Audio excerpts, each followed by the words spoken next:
Bienvenue à la communauté d'études quotidiennes de la Bible.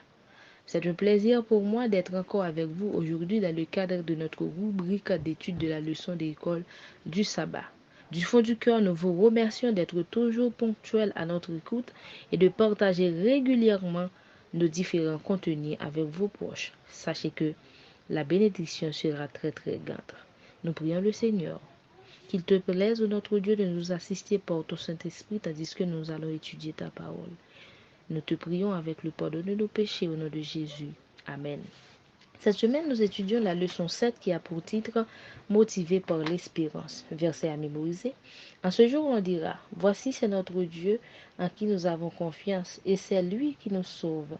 C'est l'Éternel en qui nous avons confiance. Soyons dans l'allégresse et réjouissons-nous de son salut. » Isaïe 25, le verset 9.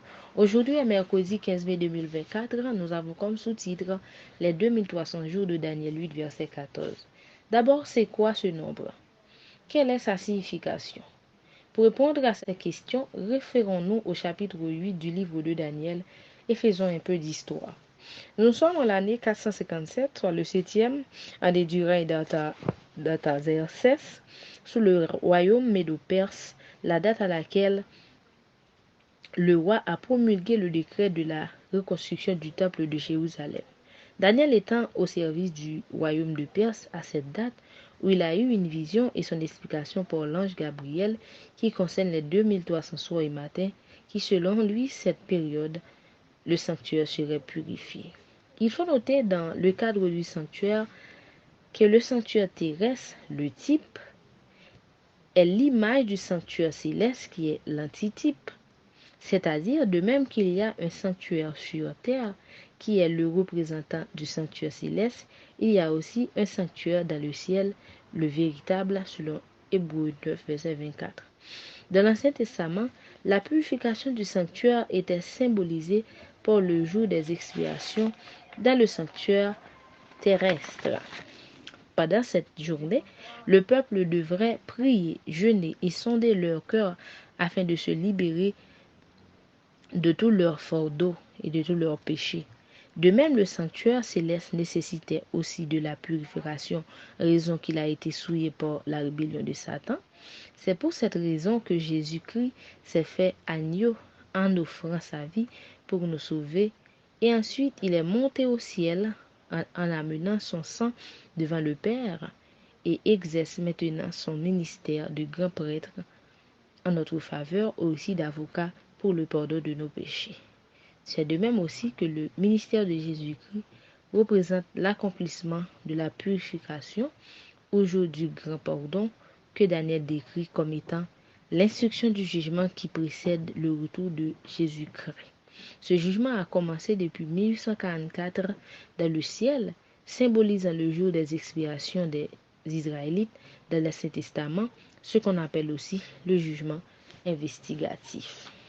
William Miller avait observé que les événements prédits par les prophètes s'étaient exactement accomplis. Les 400 ans de séjour des descendants d'Abraham, les 40 ans d'errance d'Israël dans le désert, les 70 ans de captivité d'Israël et les 70 semaines attribuées à Israël par Daniel selon Genèse 15, 13, Daniel 9, 24. Eh bien, il continue à étudier la Bible soigneusement et il avait compris à travers des textes que Dieu fixe un calendrier qui concerne non seulement sa première venue, mais aussi sa seconde venue. En étudiant les prophéties et en comparant les Écritures les unes aux autres, Miller avait conclu que si Dieu avait un calendrier divin tout au long de la Bible, il devait aussi en avoir un pour la seconde venue de notre Seigneur. Et en lisant Daniel 8, 14, il avait compris ce que Dieu a prédit dans son calendrier pour la première venue, pour sa première venue.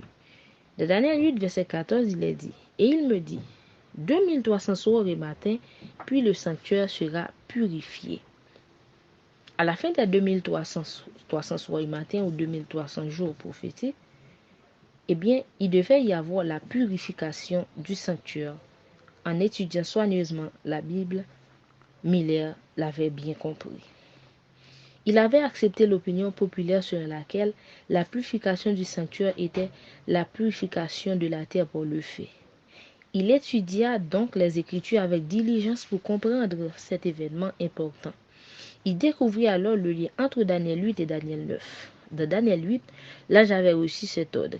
Explique-lui la vision, selon Daniel 8, 16. À la fin du chapitre, la seule partie de la vision que Daniel 8 qui reste inexpliquée est celle qui concerne les 2300 jours. Plus tard, l'ange revint vers Daniel et déclara: Je suis venu maintenant pour ouvrir ton intelligence selon Daniel 9, 22. Cela devait l'aider à comprendre les 2300 jours.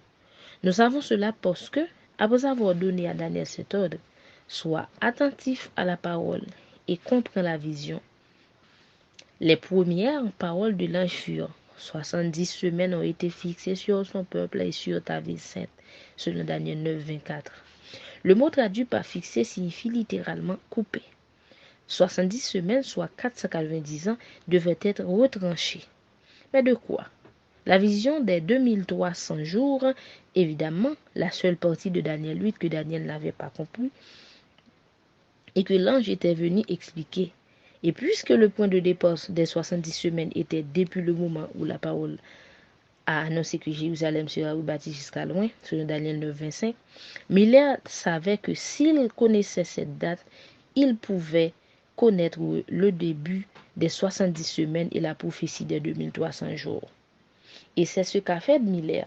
Il continua à étudier la Bible et il finit par comprendre que les 2300 soirs et matins débutent en 457 avant Jésus-Christ concernaient la première venue de Jésus et son rôle dans le sanctuaire céleste en tant qu'intercesseur. Si nous étudions soigneusement et diligemment la Bible en priant, Dieu nous révélera tous les mystères qui s'y trouvent.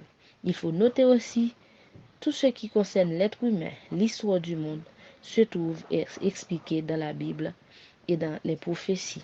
Il suffit d'étudier la Bible afin de les découvrir. Je vous bénis.